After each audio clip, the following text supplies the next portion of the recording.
Okay, so there is a CIA document that not only talks about telekinesis being real and how people can literally create their own gravitational field to bend time wizards, and not only do they relate it to molecular biology, but they connect it all back to this little known force, the fourth state of matter, called plasma, which is my favorite subject. Check out my plasma intelligence playlist for more. Okay, here we go, deep dive. Proving humans are magic, all of us. This paper says it.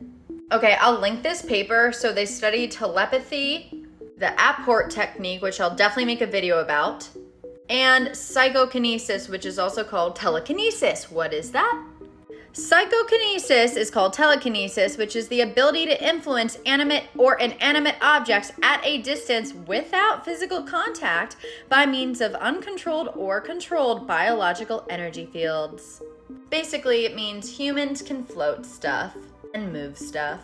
Now, they were researching this, the CIA, because they were scared of Russia doing some warfare on us. Totally get it. But in the process, they have proved that all humans are magic. They literally state in this paper that it's not just psychic people, anyone can learn to do this. So let's learn. This paper is on the gifted individuals, but they go on to say that anyone can learn it. Okay, here's where plasma comes in. A little bit about plasma. It's known as the fourth state of matter, an ionized gas. It has magical and metaphysical properties. They don't really talk about it in science. It confuses people. Back in the 1800s, they called it radiant matter or ether. It had literal paranormal properties. Google it all you want. They refer to something in this called bioplasma. They'll also talk about plasma. Think about plasma as a field like quintessence, key, prana, 0-point energy field. That is how we'll think about it, like the matrix. And think about bioplasma as literally our soul or soul energy, or a more denser plasma.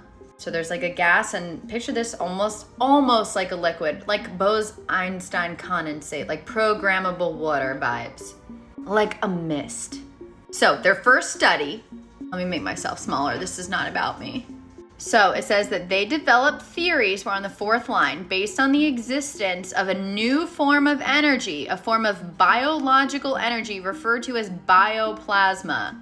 This bioplasma that performs telekinesis, they compared it to lightning accidentally charging a surface.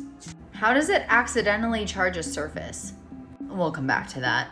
So they think that the movement in telekinesis is a result of the interaction of the object's electrostatic charge and the electromagnetic field with the human operator's field. Let me show you a picture.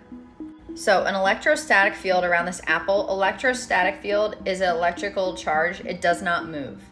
It's almost like electrostatic is like the energy that when like foam balls like statically, sorry guys, I'm trying here, where these foam balls will grip on to the cat because obviously there's some type of charge. There's a polarization of the molecules due to electrostatics, and there's a slight attraction to the fur.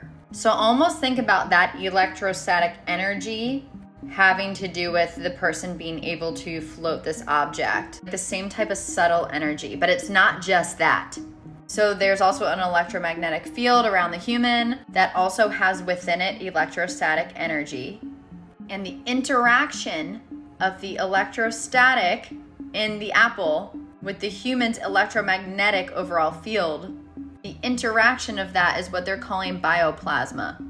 It is the in-between. It is a result of the interaction. And that is what is floating the apple or moving it. So basically they call it a biolaser effect, and it acts as a material force upon the object. So what I would call soul energy, or what our intention does, and how these gifted humans know to change their internal state to externally affect the apple, almost syncing up with that electrostatic field to create with their soul bioplasma energy, almost like reaching an invisible hand out, taking the apple and making it float, like quantum tunneling through frickin' space and time, fifth dimensionally with our soul power. Okay? That's what I'm gonna say. It gets more interesting though. Oh, they also said that bioplasmic energy is maximally concentrated in the head. That would make sense if we're using our thoughts and our intention to affect this plasma field. They also monitored this energy field by copying this guy Thompson from Canada's Human Force Field Research, where he used these things here to make that machine. Can't find the guy anywhere on Google, it's fine. So here's where it gets really interesting. This guy, Dr. Edemenko, has an advanced theory that humans are anisotropic, which, by the way, is also what the plasma field is. Basically, it means that humans have to do with intention, that the direction goes in all types of different ways and changes, like that we're not the same all the time, that we can control our own energy. And this says man may be able to alter his external energy state in accordance with his internal energetic state. In turn, this could depend on his physiological processes.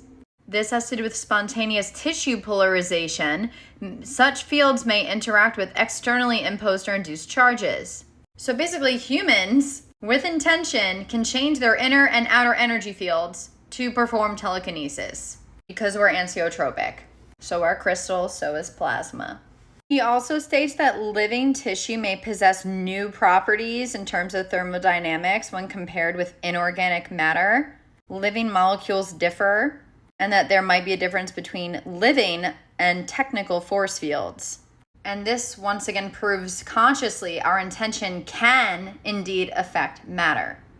Like that water bottle you stare at that you're trying to move because you think you might have telekinesis, maybe one day but can't. Maybe practice it every day for a year and see if something moves. And read a book on magic about attention and focus. This is the most important part about like time bending. So he also talks about what he calls biogravitation. It refers to the ability of living organisms to form and detect gravitational waves, which I just call plasma waves. Well, I think it's an interaction of plasma that creates what we call gravity, and we think about it all wrong. But anyway, he bases his theory on accepted concepts of molecular biology and high energy physics, which is what is so important. It's scientifically based. He goes on to say that in molecular biology, intracellular molecules, to alter their spatial structure is recognized. This is a real thing. So they transfer from a liquid to an orderly crystalline state. As a result, this creates a gravitational field that is quasi-gravitational nature, what I would call a plasma field, and on a subcellular level emits minute gravitational waves.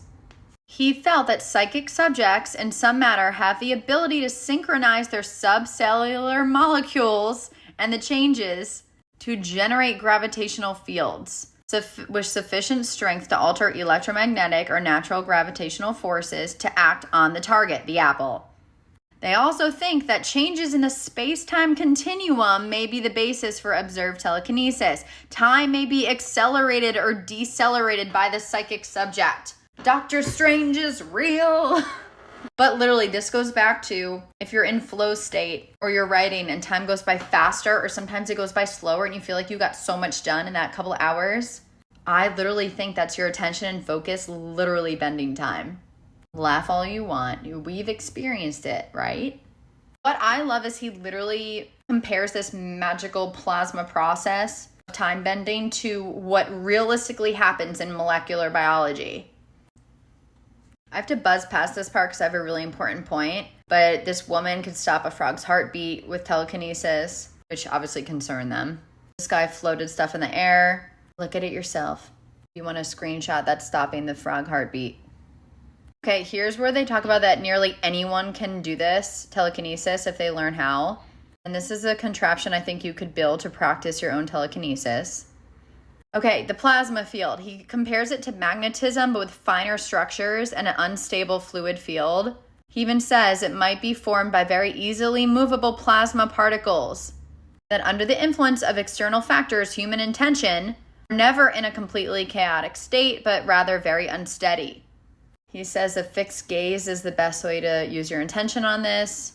He also thinks that the man's brain and the processes of thinking are accompanied by the motion of plasma particles, and that this motion is the source of excitation or the modulator in this hypothetical field, plasma field of very fine structures. Y'all, The plasma field is the low frequency, subtle vibes. We are the TV.